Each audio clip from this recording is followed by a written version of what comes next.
Welcome back to a special edition of Gold Shields.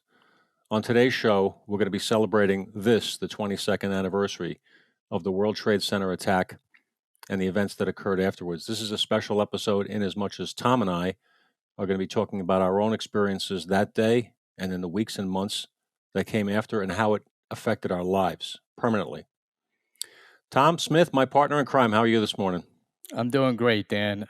This is special to us. We talked about this a couple of weeks ago in preparation for September 11th and what we wanted to do, and I think it's going to be a compelling show. Just getting our views out of what happened that day. No guests, no commercials. Me and you talking about our experience because it changed our lives. It literally changed our lives. On top of the multitude of people in this world that it changed, but specifically for me and you today, how much it changed. Yeah, absolutely. And we talked about this and we try to make the show not about us. We really don't want to be the center of attention, but this is a story that we have to share. We think it's very important historically that people know. And we give you the backstage pass. We're going to give you our backstage pass to our experiences and how the terror attacks of 9/11 affected us and many, many other people. But if we take anything from today, I want it to be this. This show is to honor the men and women who were lost that day. It's not to honor us, it's to honor them. Those who lost their lives in the brutal attack of September 11th, 2001. And this, 22 years later, we want their memories kept alive, and we're going to do that today on this show. So we will be right back.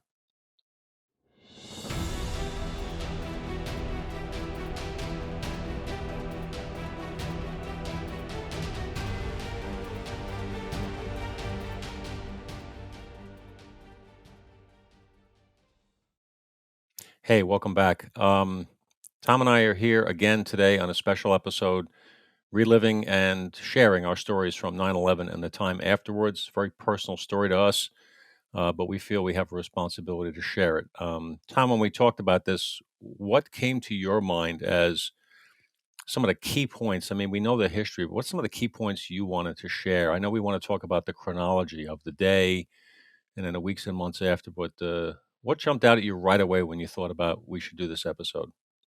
Giving remembrance to everybody. Me and you can sit here and talk all we want about what we went through, but what I thought about immediately was to real quick. I had an opportunity to go down to the 9/11 museum years ago with my family.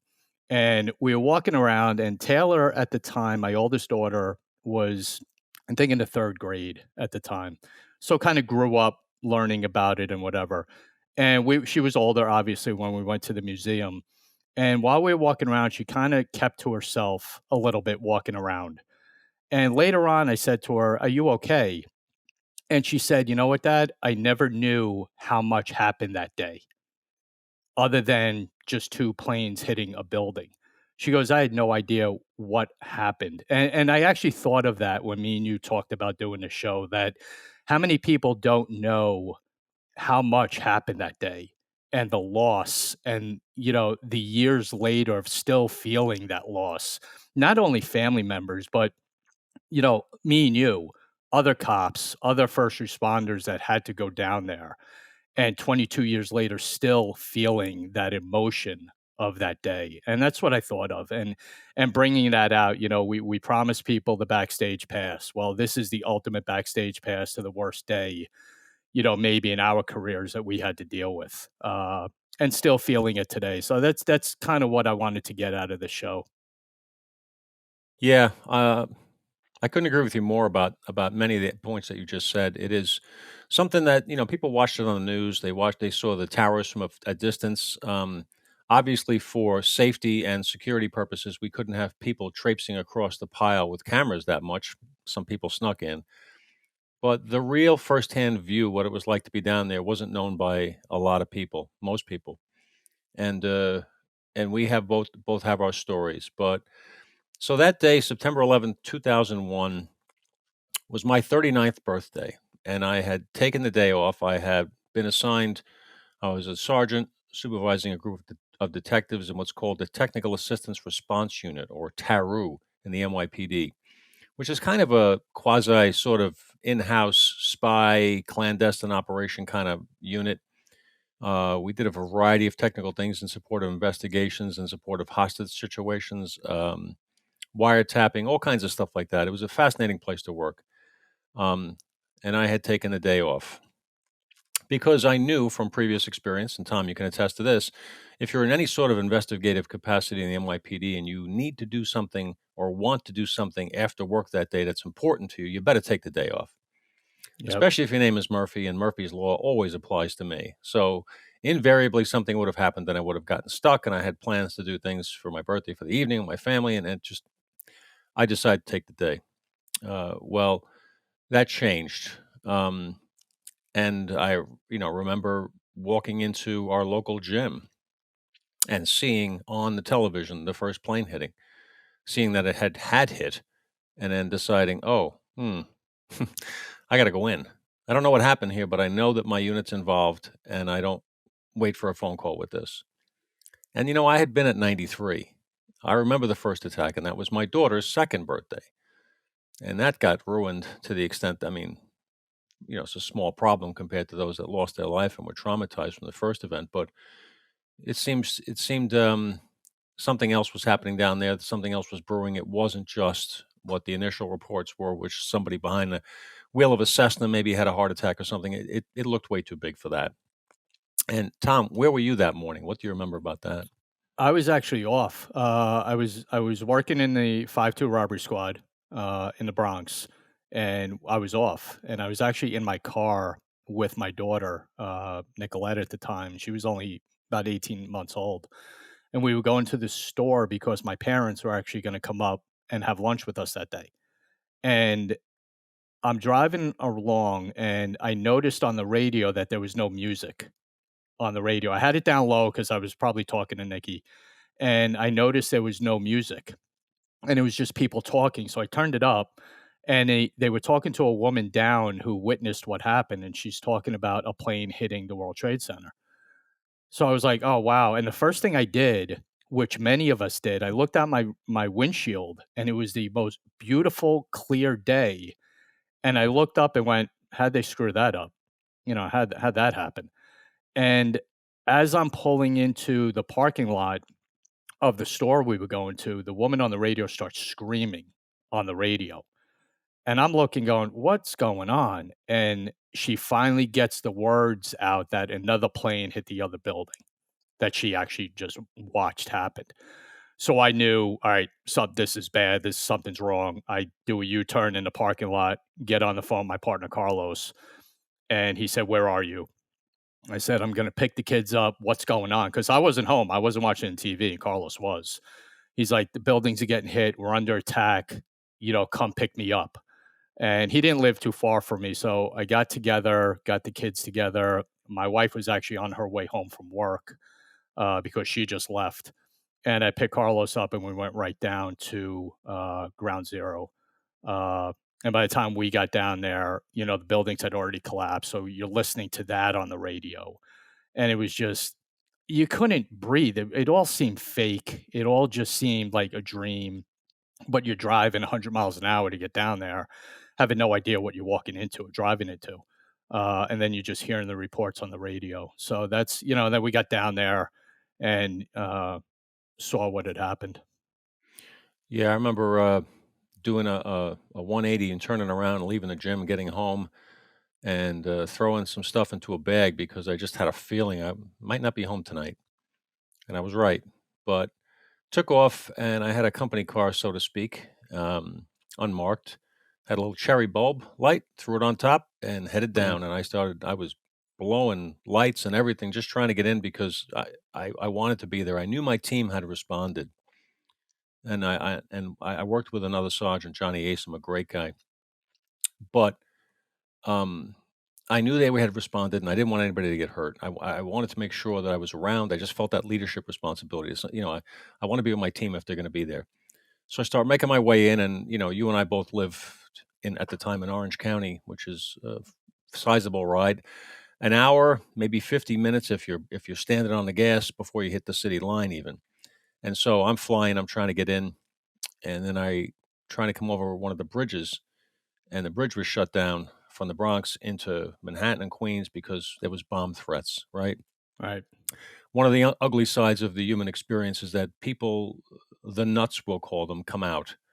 And they came out in full force after 9/11 because they like to join in the chaos. So bomb threats were called in everywhere. Everything was shut down, tunnels and bridges, and everything had a bomb threat. And the bomb squad had lost one of their detectives, Danny Richards. It was horrible. Just it took a while. I remember though, like you do, my first turning the corner on foot and seeing the pile, seeing the smoke and all the debris still in the air, and it was more than you can take in. I stood and looked at it from about a block away, and it was a couple of U.S. Marshals I had worked with years before and I knew well, and they were standing there and they said, "Hey, Murph, how's it going?" I was like, I couldn't even speak. Right. They had been there a while and they had seen it because they worked right nearby, and I was like, "What?" You can't take it in. Now, for people who don't understand how much metal is involved in two buildings that are 110 stories, it doesn't just fold down easily into like a one-story pile. It was 10, 12 higher stories of twisted metal and debris and smoke and flames. It was something out of a horror movie. Absolutely, Yeah, it absolutely. looked like a movie set. That's what it looked like, and the one thing I'll always remember, and it'll always be in my head, was the smell. That burning cement Yep. smell is very distinct, and you smelt that in the Bronx, Oh yeah. from Lower Manhattan.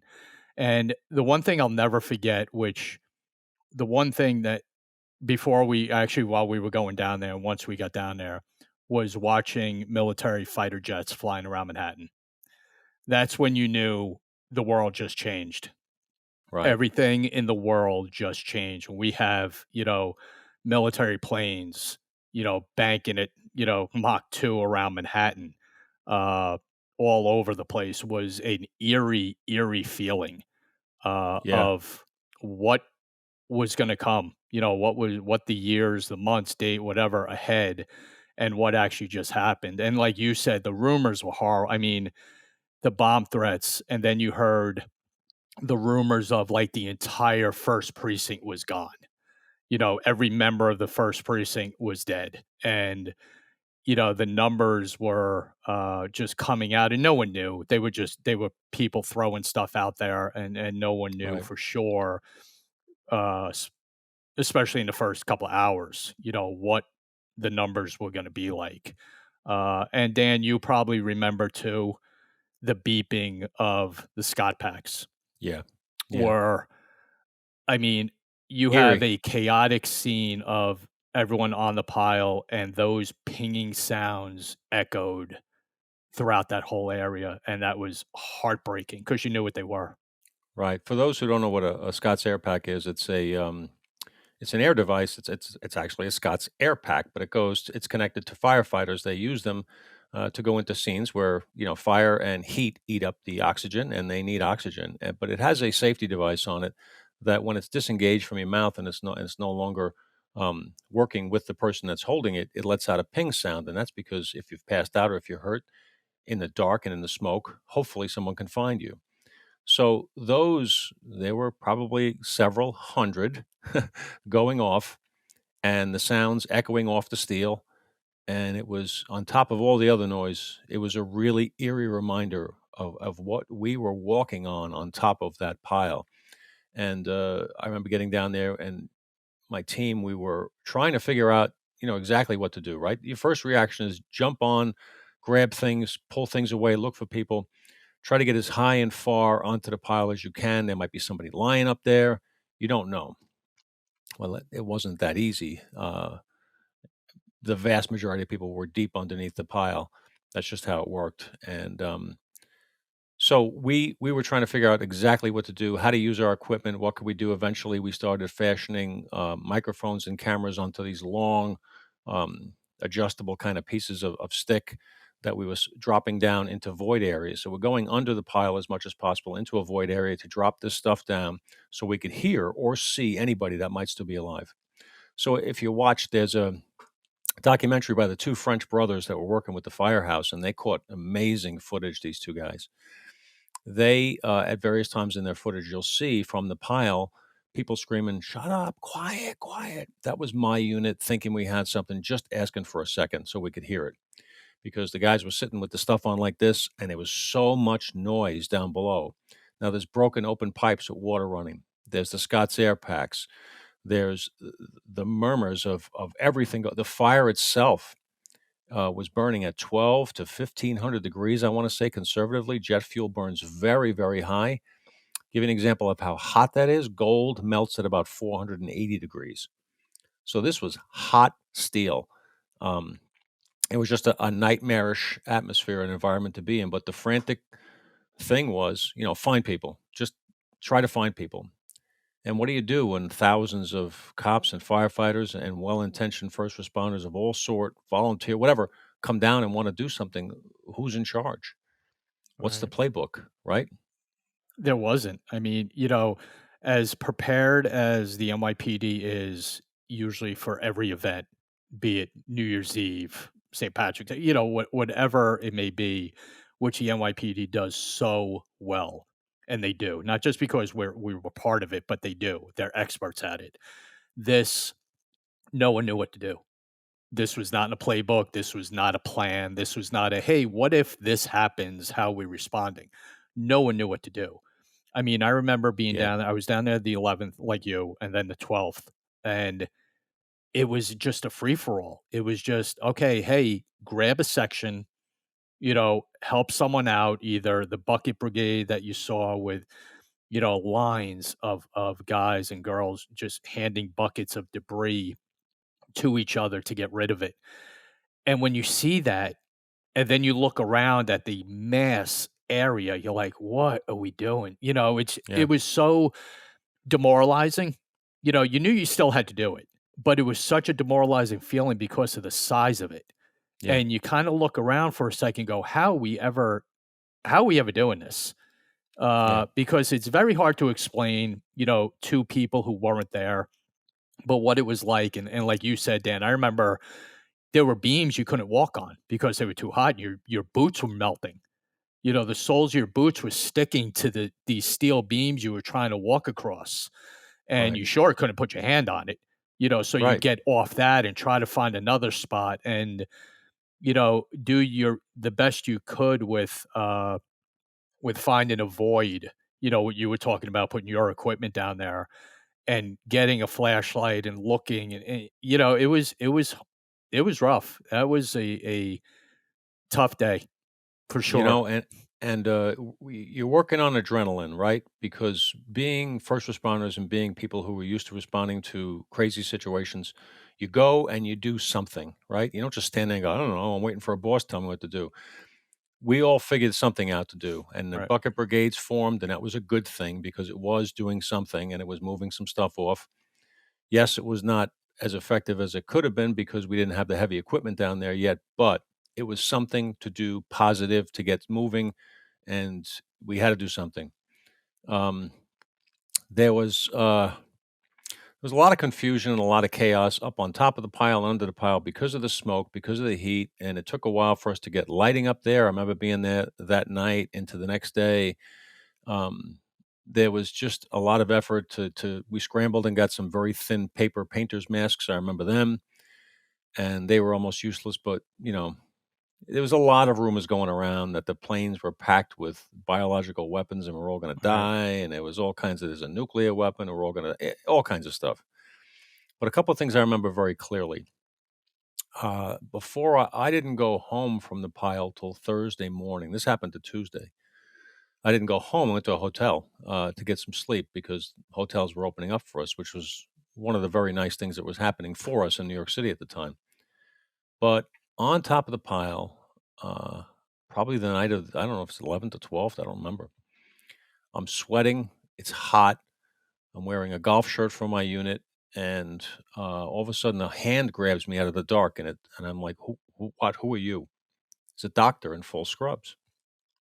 And I'm up on top. We're way up, 10, 12 stories deep in. Took us 45 minutes or so to get up there.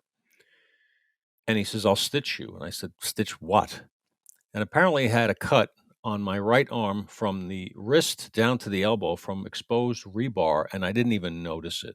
And it was bleeding, and it was dripping down onto the steel and stuff. And he was like, "Look at your arm." I was like, "What?" I said, "Look, I'm not. Thank you, but." He goes, "Yeah, I'll just take you off the." No, no, no, no. So he had alcohol. He butterflied it and he wrapped it for me, and he just took off on his own. He was walking the pile looking for things to do, like everybody else. He's a Right. doctor from St. Vincent's Hospital. And then Wow. that same night, I'll never forget it. We had sat phones, my unit, and one of the guys in my unit my team got a call on a sat phone, gave it to me. It was Chief Pulaski, who was the chief of counterterrorism of the NYPD, who I didn't even know had ever heard my name before, um, asking me if I wanted to get assigned to the terrorist task force. Yeah, yeah, I'm up to my hips and looking for people right here. Of course, I want to get assigned. Okay, great. So I'm like, all right, put the phone away, and it wasn't long after I start getting other calls.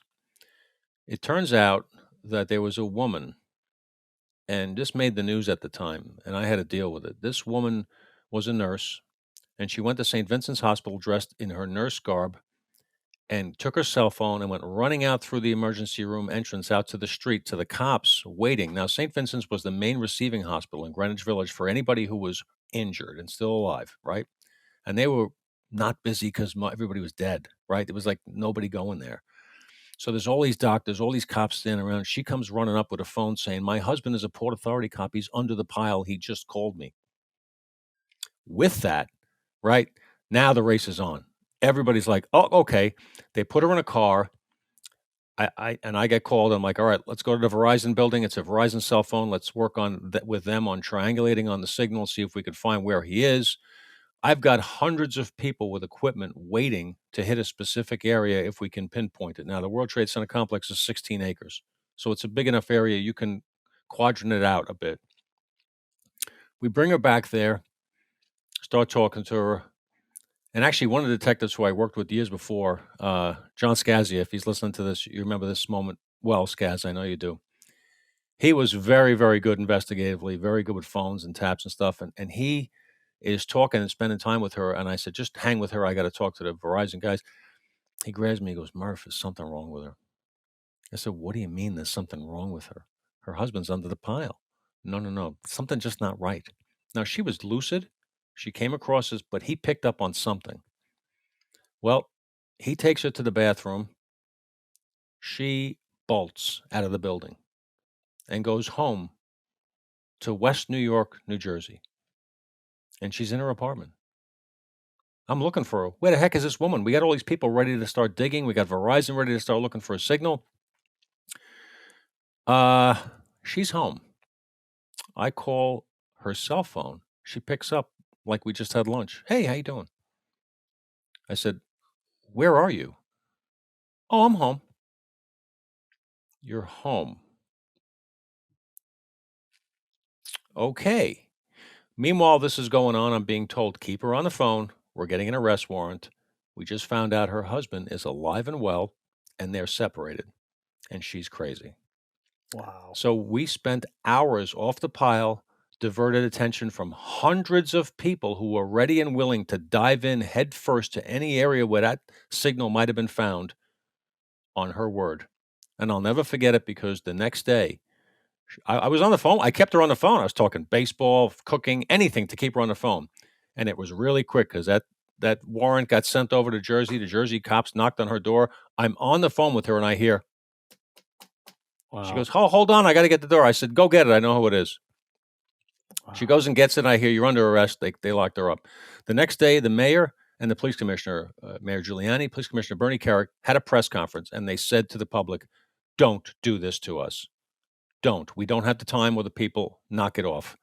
And at one point, a reporter asked, now Kerik and Giuliani were very close to the World Trade Center. When the second building fell, they narrowly escaped serious injury or death. They haven't slept. They're tired. And one reporter asked, "Why do you think she did it?" And Kerik famously said, "Because she's a nut." Okay, she's a nut, and it was exactly what she was. Right. But I'll never forget that moment. And I'm sure you had your run-ins with people who just Didn't understand. Didn't get it, No, right? not to that extent, but I so remember, they were trying to figure out again, you're talking about the most chaotic scene and chaotic situation any of us ever faced. No one knew what to do. And then you had these reports of, a car filled with explosives heading to whatever. Right, I mean, that was a big one, like the GW Bridge. All the bridges are going to blow up, right. at noon. I mean, there were so many. So City Hall, the Madison Square oh, Garden, you all name of it, it. I everything. mean, right. Yeah, Everything was, there's a bomb going down Fifth Avenue. There's, right, I even remember some of the false reports of they just arrested 10 guys with bombs, which was never true. right, But just, these false reports that were coming out. So you have the hierarchy of the NYPD wondering how to use all of us who are wondering what to do and how to work and how to, help out. Do we send 40 guys to Fifth Avenue? Do we send, guys to sit on the GW Bridge, which was closed? right. So there was so much going on with what to do because of these false reports and these rumors, which hinked up a bunch of stuff. We all just should have been on one page with one mission, and that was down there. To do what we had to do down there, which was heartbreaking in and of itself and tiring. Like you said, you were there till Thursday. I think I left on the 11th about 4 or 5 in the morning. Went home. Uh, I don't even think I slept. I think I got something to eat, changed, went back down with Carlos the next day till whatever 2 in the morning. And then they started to break up where we were going to be because you had so many other taskings that we had to do. One was shutting down the West Side Highway so no civilian cars went past. I think it was at Javits Center was the cutoff. Yep, Uh, then they started opening the landfill in Staten Island, covering the morgue. So you started to get after around the 13th, different assignments, of what we were going to do. And I was at the landfill on the 14th. I was one of the first groups that were out there on the 14th. Now, the landfill, for everyone out there, was where all the debris was being brought. They were getting just, you know, barges of the damage and the rubble from ground zero out to Staten Island landfill, where we would go through it again because you couldn't do it at ground zero. You couldn't go through it. So once it got to Staten Island, it got put in piles and you went through these piles, which was just as bad as ground zero, if not worse. And that was a secret for a while. Not a lot of people knew about it. Not a lot of people knew what was going on out there, but that was a stressful day when you were out there. And you were out there for 12 or 16 hours. That was your tour going through and what we were finding, you know, you had a bucket for this and a bucket for that and another bucket for this. And if you found something, you had to bring it to another tent. And, it was hard. I mean, that was a rough time being out there because of everything you were exposed to, and finding of the victims. so all the stuff that was going out there, it took a little bit, but finally some heavier equipment came down to the site that was able to pick up, and there was actually one massive crane that they brought in from Kansas City and took almost 3 days to put it together on the site.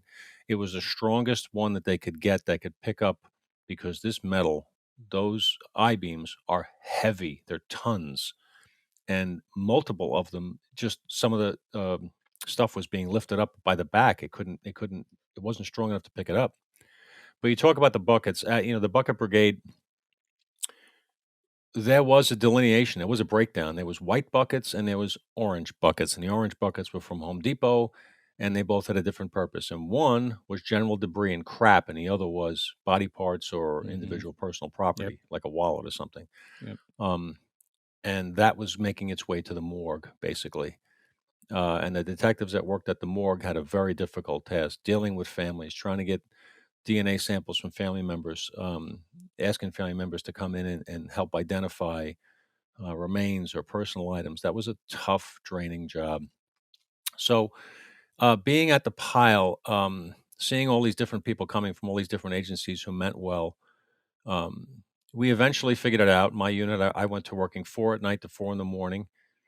And John Walsh, who was my lieutenant and very good friend and former partner from years before, he and I rode in together. We're neighbors, and we were down there on that pile the whole time. We would come off the pile every couple of hours just to make sure that our team had water, food, go to the bathroom, call home if you need to. Stuyvesant High School had phones, bank of phones. Respiratory therapists were there lined up Yeah. because you're breathing in so much nonsense. It was like, sit down, we'll put you on a nebulizer and clean you out for a few minutes. Clean your eyes, eye wash. It's amazing how much stuff you didn't realize was in your eyes. And then you'd sit down, and these people were volunteering. They're like nurses and medical professionals. Just sit down. My back hurts. Lay down. We'll work it. I mean, it was unbelievable how many people were there to help us. The food was everywhere. The trucks on the West Side Highway. You mentioned the Javits Center up at about 34th Street, the main convention center on the west side of Manhattan. West Street, or also the West Side Highway, runs directly to the World Trade Center from that. That was packed with trucks, right? Yeah. Clothes, food, energy bars, water. My buddy Nick, I remember he called me up. What do you need? And I said, I don't know. He goes, how about some Cat 5 for phone work? And I was like, really? He sent a truck. I mean, a tractor trailer filled with Cat 5 wire, and it's not cheap. And he just like, take it. And my Right. guys went and met the truck, and it was like, you got to be kidding me. We had Milwaukee tools with a truckload of power tools because we're cutting iron and steel at the site. It was just that was a very heartwarming situation to see all the people that did that kind of stuff, and that's one of the main things I take from it. Right. Chelsea Piers too. Chelsea Piers was which is on the Hudson River and an enormous facility, kind of a sports facility with different fields and restaurants and all that across the street, somewhat from the Javits Center, and that was packed with, like you said, clothes, Gatorade. The Gatorade, I remember distinctly because it was they were bringing pallets of it down there. Uh, so let me ask you, Dan, when did you hear what was actually going on and who was responsible? And, while we were down there, you got to remember while we were there, the Pentagon gets hit. And then later on in the morning, Flight 93 happens. So we're hearing now, again, because of the rumors, we don't even know if it's true. We're sitting up there and we're listening Yeah. to, rumors of the Pentagon getting hit, and you didn't even know if that was true. Uh, and another Yeah, plane crashing in Pennsylvania, you didn't know if that was true. Uh, but right, and then the you know, rumors are when flying, there's did 5 more planes in the air, all that Yep, stuff, yeah, mhm. yeah. So when did do you remember? Did you get briefed? Did you being a supervisor that you were? Did you get briefed on like, okay, hey, this is what happened and this is what's going on? Did that filter down to you at all?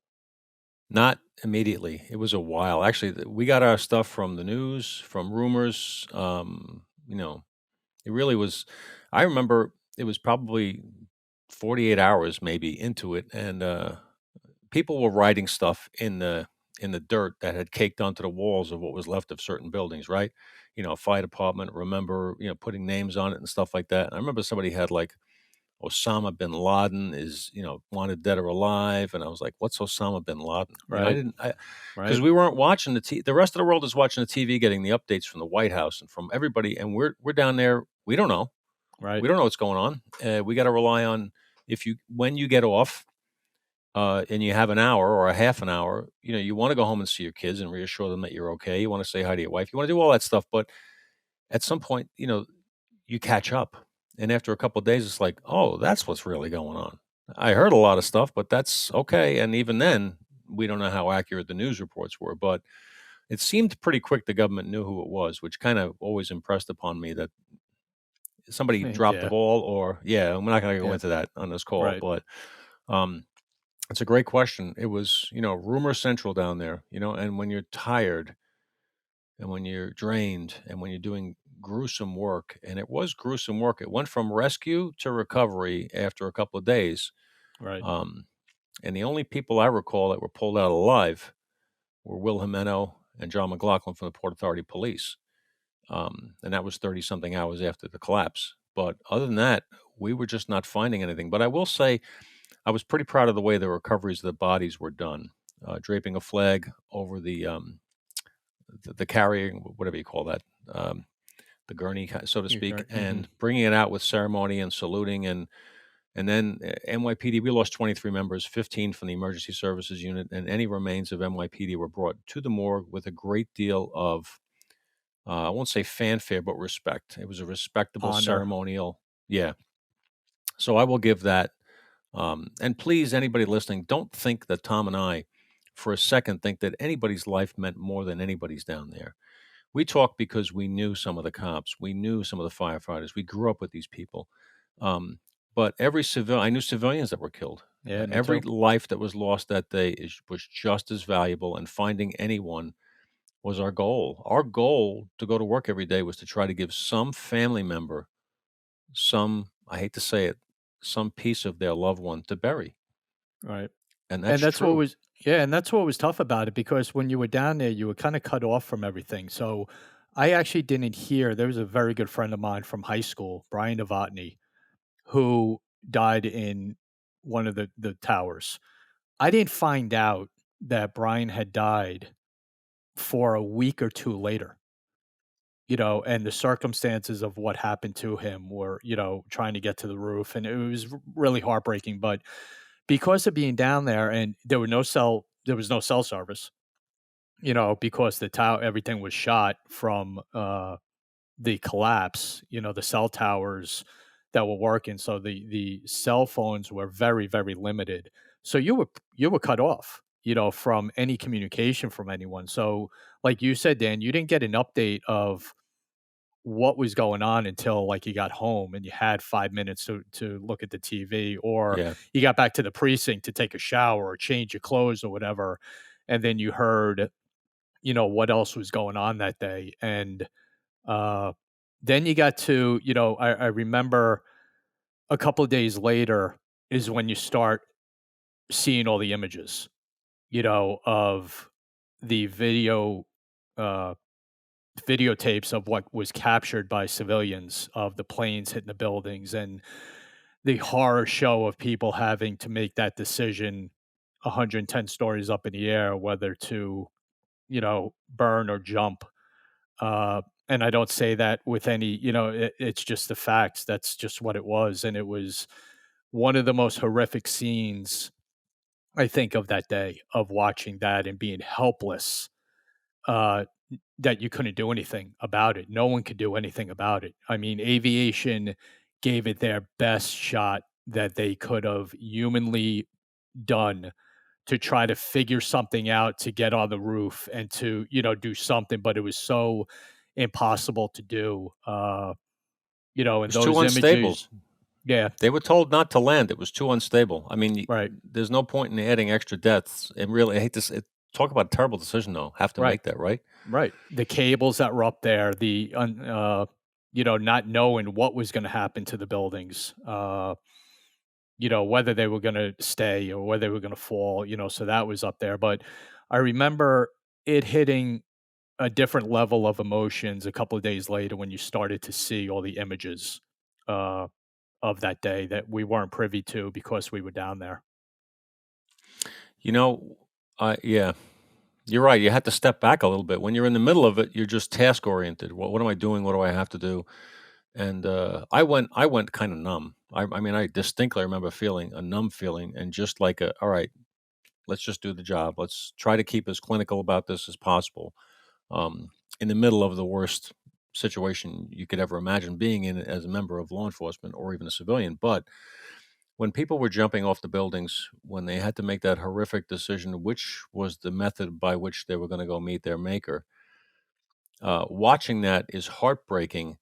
And a lot of people think that it was a conscious decision in many ways. Well, I think I'm just going to jump. If you've ever been in a fire, and I've been in a fire, you Yeah. know how hot it is. Now, that building was on fire on steroids. Jet fuel burns very hot. Your body, you almost can't stop it from running away from that heat. It's unnatural to stop it because your body's desire to get away from it is so great that you will literally do anything. And that's what happened. Yep. They didn't choose it. It was a natural reaction to get away. And every time I saw any video of somebody falling, it was just so heartbreaking to know that's somebody's loved one. Um, yeah, I mean, just the endless stories of that. And along with that, Tom, there are stories of people, and I know someone who their dog got sick that morning, lived in Brooklyn, took the dog to the vet rather than go to work, and wasn't there, and would have been there. Right. There's all these crazy stories of people surviving inside the building. Jim Dwyer wrote a great book. He's a New York reporter for many years, Daily News, New York Times. 102 minutes, 102 minutes, and it's the struggle to survive inside the World Trade Center. If you want to know what happened inside, to everybody from cops, firefighters, to ordinary janitorial staff, to whoever, it tells some great stories about what went on in there. It was pretty fascinating stuff. Yeah, the amount of heroes that were, made that day that no one knew about, you know, weren't publicized, weren't out there on the news. The amount of heroes that cleared floors, grabbed their coworkers, led them down 100 stories down a stairwell, even after they got told not to leave, and just knowing enough to get them out and going back in and getting more people, even the cops too, Morris Smith, got out of the buildings fine, went back in to get people when it collapsed, that endless just rescue attempts that were going on and the amount of heroes that were made that day will never be forgotten. Uh, will always be remembered. But you know what, Dan, there came a time that the rescue effort was what it was, and then it became a recovery, like you said. But now, like in my where I was, you had to go back to be a cop, and you had to start dealing with the phone calls and leads that were coming in of, oh, I think this person was involved. I think this person was involved. And now you have to leave ground zero, leave helping what the therapeutic part of being involved in helping out, you had to stop because you were a cop. Now you had to go be a cop again and start running leads down and who people thought were involved in this, in interviews and so on and so forth. And a point in time, we'll get to it when we both ended up down in J2TF and that continued. But I remember the days afterwards, those calls coming into a squad, in the 5-2 squad. You should check this guy out. You should check this guy out. And it was endless. Yeah, And you had to go do that. yeah. I mean, it's on top of that, policing the biggest city in America went on. The city still had its problems. Interestingly enough, and despite the fact that people were calling in all kinds of stuff, some of it good, a lot of it not so good, a lot of it hunches. Um, there was a lot of good information that did come through. So you always have to follow everything through. Absolutely. Really quickly, just another story, another reminder of being on the pile. It was probably the night of the 11th to 12th. And again, I do not remember. Those first couple of days were a total blur. The Deutsche Bank building on the south side of the complex, it shifted a little bit. Something structurally happened and it let out a massive sound. Now, John Walsh and my team and I were on top of the pile, directly in line of it. We heard the sound. It sounded like Godzilla, like "Ah!" Yeah. enormous loud sound. With that, the fire department all around us, some battalion chief on a bullhorn, get off the pile, get off the pile. They all start scampering. That took us like 45 minutes to get up to this point. It's not easy. You can't just stand any way you want. It took us a while to get there. We looked at the building. We realized if it was going to fall, we are going to get killed anyway. We shook hands and said, "Been nice knowing you. If we go out, I'm not going to go out scampering. I'm going to get. There's no way I'm getting away from it. Wow. So let it hit me." And it didn't. And we just kept looking at it like, "That's it. Okay, back to work." Took Right. about 2 minutes to realize it wasn't full, and then we went back to work. But that's the craziness of those moments. You're there and you're kind of resigned. Um, I have a job here. If I'm going to fall through an area of the pile and go down and get hurt, I'm going to fall through. Right. What can I do about it? I can't sit on the sidelines. You have to do it, right? So you're back in the detective squad in the Bronx, fielding these calls. You got regular cases that are still there Yeah.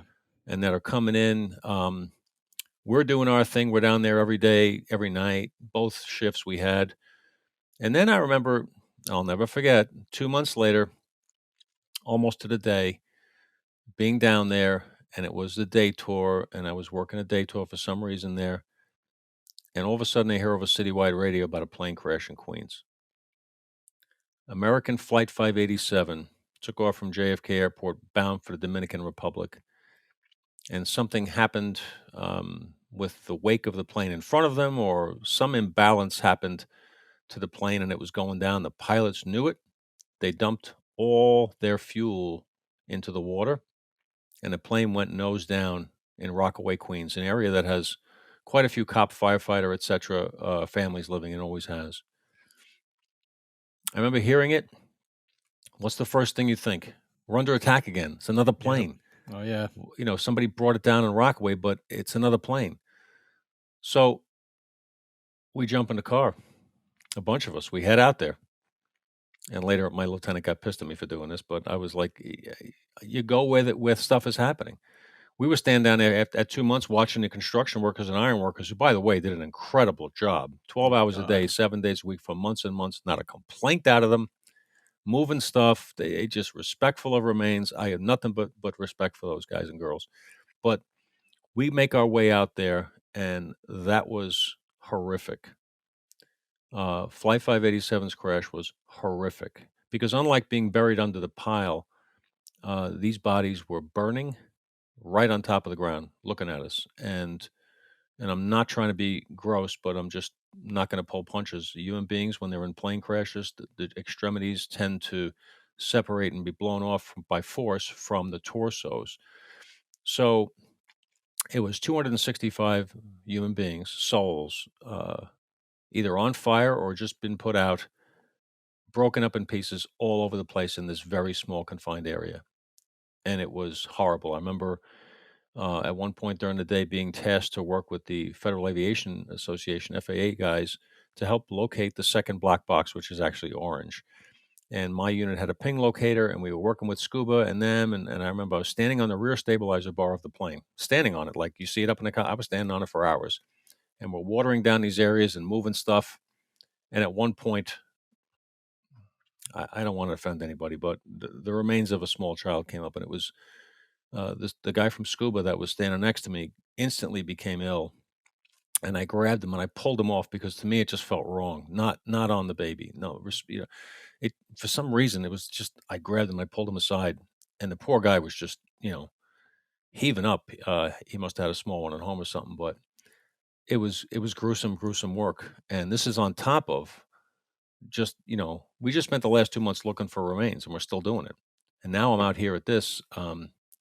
And it was an unbelievable day. It was just seared in my memory of how bad, what it's like to respond. And people on this may have been to plane crashes before, know what I'm talking about. It's horrible. It was just a horrible, horrible day. Yep. And you know what? It's still 22 years later. I still have a tough time watching the video footage of that day. Uh, I have a tough time watching a movie like World Trade Center or Yeah, United 93. Uh, I still get emotional watching those, that you've seen. I mean, we've all seen the videotapes of the planes and people jump, all that for 22 years, yeah, and it still hits me. It's still an emotional ride, watching that, and I have a tough time doing it. A lot of times I'll shut it off because I just can't watch it, uh, because of just what that day was. You will never forget it ever, for as long as we live. Uh, but then, Dan, we our roles kind of changed a little, later on. It took some time to get down to JTTF because of the clearances and all right. that. But, we we went from living through it and being down there at the worst time that day, the next day, and months to go. Now we're thrown into a role of fighting terrorism around the world. We went from, what we did in the NYPD to now a global investigation unit, fighting terrorism, making sure that never happened again. And that was a hell of a tasking, that we were thrown into. Uh, but we took it on with a number of others who got picked up, in JTTF with our group and groups that followed. But now our focus has to change for it to never happen again. Right. And I remember the day we both got picked up, we both got, transferred at the same time.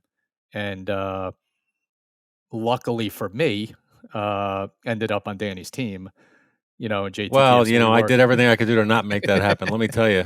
Here I You am in the tried. chief's office. Please don't put him in my team. The guy's incompetent. No, no, absolutely. I was thrilled. It was, yeah. I knew what I had with you, and that made the landing a lot softer. Believe it or not. Yeah. That and I had known Dave, the squad supervisor for the FBI. I had known him from street cases before and Asian organized crime stuff, and had a lot of and still do have a lot of respect for him.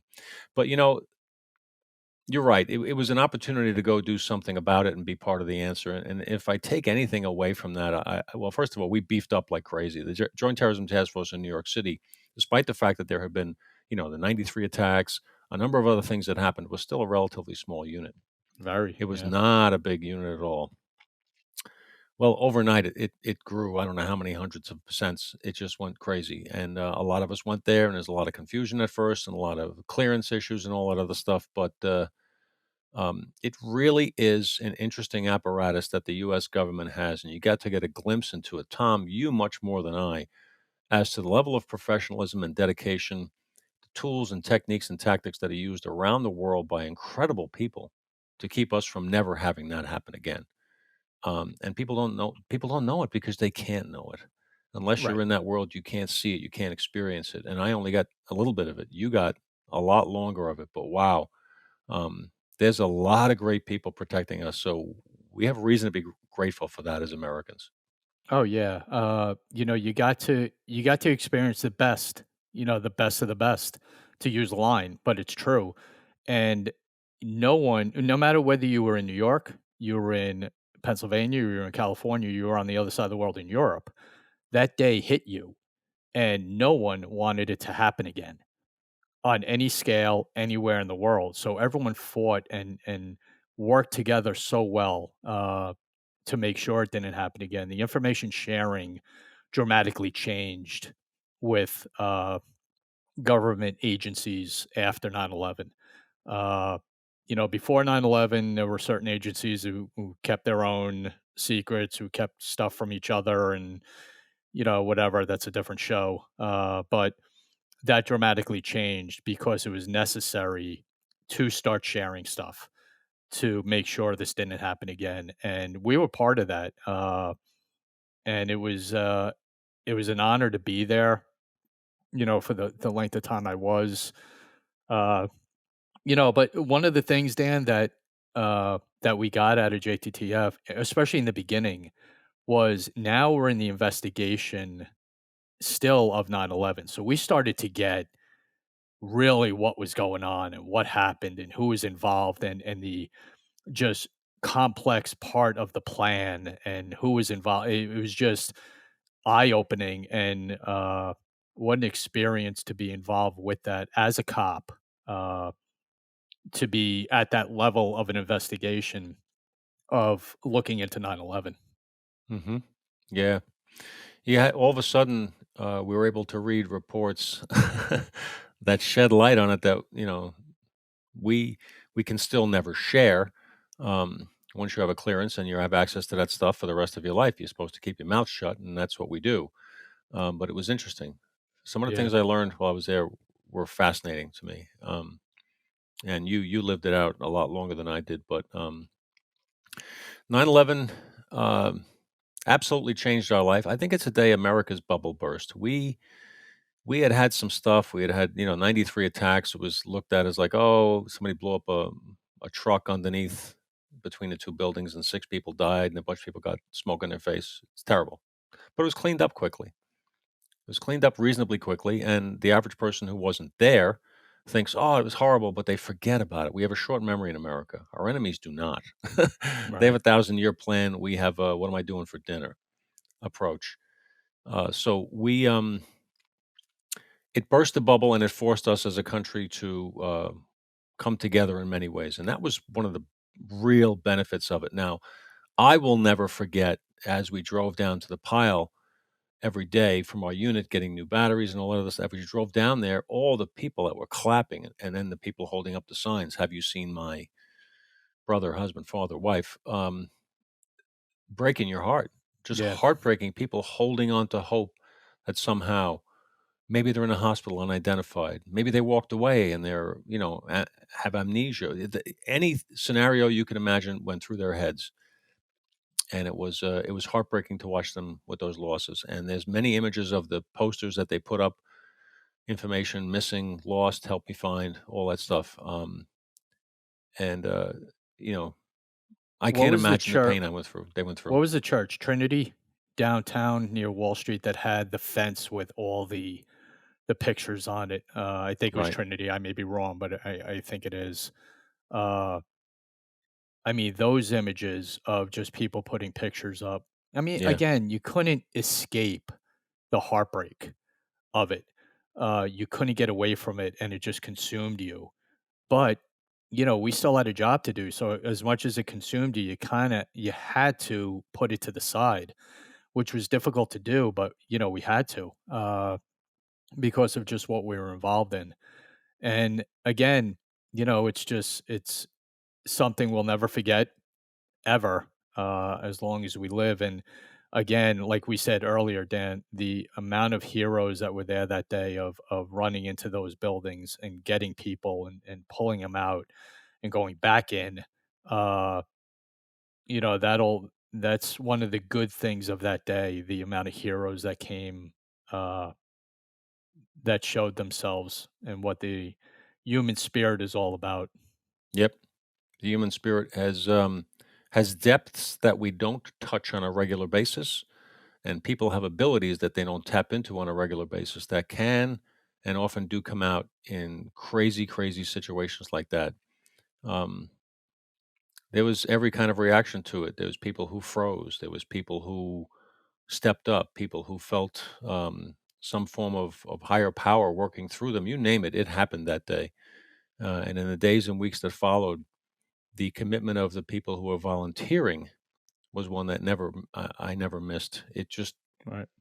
It was like, "Wow, you're doing what?" I was talking to people every now and then. You left your life in California, you left your job and your business to come here, and then there's restaurants like Nino's on Canal Street, a long-standing Italian restaurant, a fixture on Canal Street in Manhattan, probably a half mile from the site north.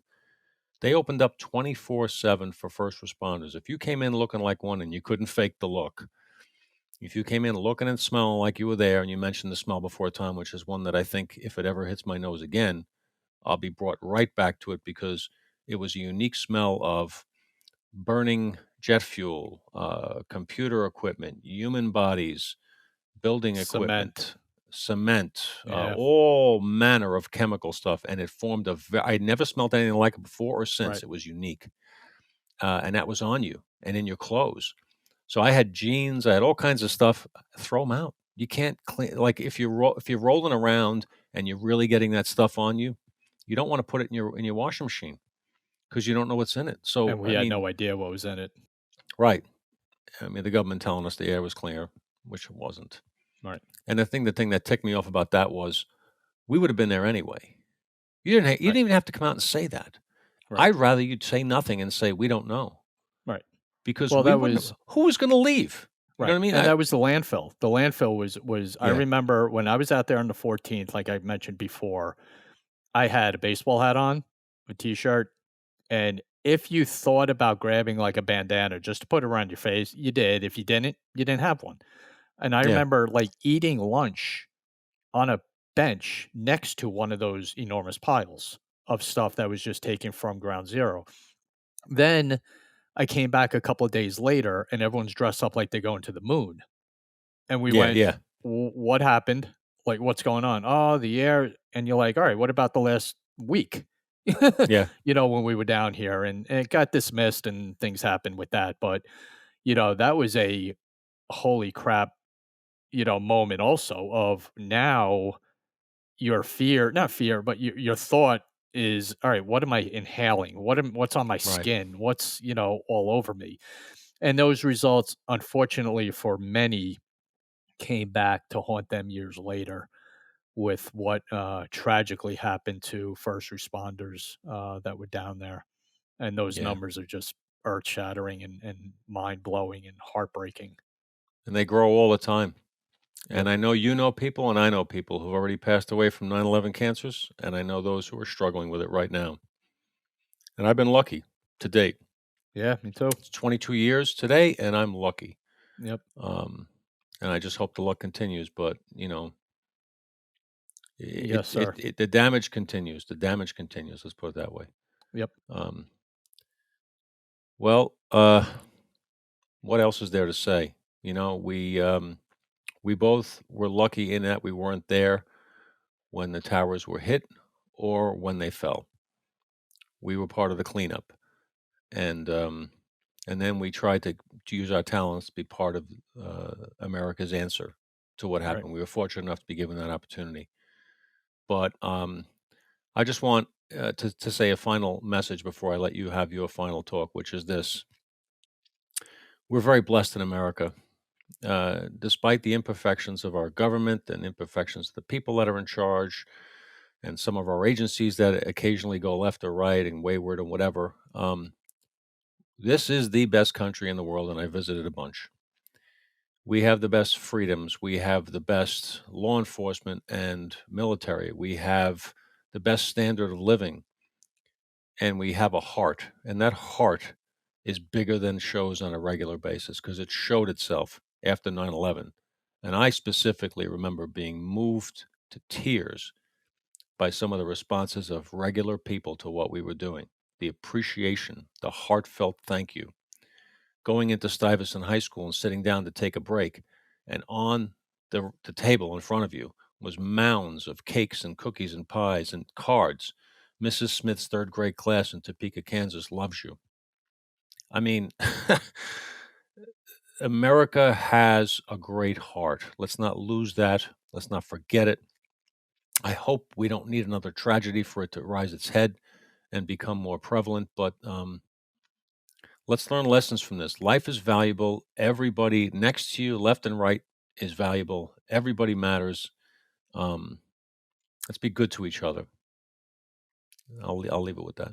No, couldn't everything, kind of what I was going to say. This country's great, and we showed our greatness for that period of time, and you hope people don't forget it. And there's a number. The vast majority of people in this country love this country.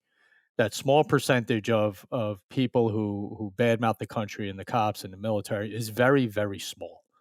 It's very small. Uh, and But very everyone has to vocal. remember that. The patriotism in this country is enormous. And like you, Dan, and you said it, I was actually running it through my head. I've been all over this world too, and there is no country on this planet like the United States. There's not. No From way. its people to our freedoms to what we're allowed to do, is unmatched in this world. And if anyone doesn't believe me, take a trip somewhere. Take a trip somewhere and try to do something you would normally do in this country every day and try to get away with it somewhere else. All right. And you'd be in a 10 by 10 clay cell in 3 minutes. Or better Okay. yet, go someplace and be a victim of a crime and look for the cops to come and make things right. Good Right. luck. Right. Most of the world, good luck. Right. And you know what? My final thing, Dan, is for everyone. It's very easy. The slogans that went up after 9/11 of never forget, never forgotten, always remember. People need to do that and not Yep. just say it. Right. This is a tragedy that you should never forget. In my mind, what I would love to see, on a loop every morning on every channel, something about 9/11, so everyone still has it seared in their head what went on that day, and what we took out of it and what we need to do going forward. My prayers all the time are, to the victims, the families of the victims. Me and you have our memories and have our sorrows and have our emotions of what we went through that day and days later and years later. But those family members, that's every single day. And there's family members out Right. there that are fighting for certain things for their family members that we'll get into throughout the month of September on our show. We have a number of guests that are going to talk about that and what's going on with the support of 9/11 families and the organizations that are part of it, specifically Terry Strada, we have on, which is, we're going to go through her story and what her mission is, and a number of others that we are dedicating the month of September to. Uh, and it's important that, everyone out there understands something. We say it in, if you listen to our show and you watch us, we say it all the time. Danny and I are a very small part of our show. We host it, our names are on it, great. But if you know anything about us and are fans of the show, you understand that it's all about the message and about our guests. And we are so proud of the guests that we have coming up to memorialize the victims and their mission. We're proud of this, and I'm proud of us for having this platform to do it. And it's gonna be something, and we're looking forward to it to bring attention and so people don't forget. Yep, and we are blessed. We're blessed to have this platform, and we want to use it for the right purpose, and we think we are. We love feedback. Contact at thegoldshieldshow.com. Give us feedback. Let us know how you think about this and other shows and the general direction of the show, where we take it, what our messaging is. If you like it, let us know. If you don't like it and you have another idea, we want to hear it. We want to get better all the time, you know? And in terms of remembering and forgetting, I don't know which night it was because I can't remember the first week. Day wise, it doesn't matter to me. But standing on top of the pile with a bunch of people I work with, and we all looked at each other and said, every American needs to be here right now and experience this, because when your country says we need to do A to prevent that, you'll be okay with it then. It won't be something that happens someplace else. You needed to see and experience just how horrible it was, so that way you would be willing to back the right efforts to prevent it from ever happening again and to go after those responsible. And I really felt that then, and I feel it now. So don't forget what happened. Don't forget the spirit that took over America after that.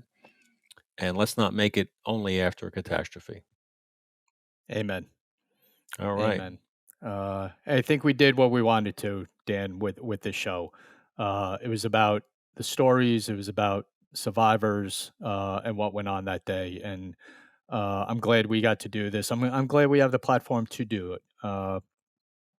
So uh, a successful show, a successful remembrance of what went on that day. So thank you for being part of my life in the way that you are. And our history with one another means a lot to me. And I'll always cherish it. And not to get in a soapbox, and I don't mean it that way, but it's just you go through things with people in a lifetime, and we went through a lot together. And I'm glad we're at this point in our lives that we get to do something like this.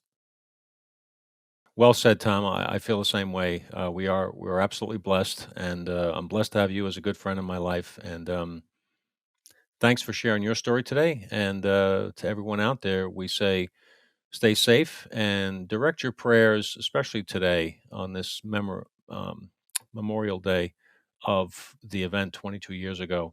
We ask that you direct your prayers for the souls of not just those lost that day, but for their families who are continuing on and still dealing with that loss. And I hate to take us out. It's your job to take us No, out. So, that's all I was going to say. Just all remember right. everybody, remember everyone involved. Hmm. Just a And quick prayer thank you for of listening. yep, and thank you everyone for tuning in, and I hope you enjoyed this show. It was a special show for Dan and I, with no guests, no advertisements, no anything. It just me and Dan telling our story of that day. And I hope you enjoyed it. Like Dan said, thegoldshieldshow.com, contact at thegoldshieldshow.com is our email. Let us know what you think. Uh, this show is going to be on our YouTube channel, youtube.com/ at Gold Shields. And thank you everyone for tuning in and listening to Dan and I. And for my partner, as always, Dan Murphy, this is Tom Smith. As Danny said, everyone stay safe and remember the fallen, remember the victims, and say a prayer for them. Thank you again.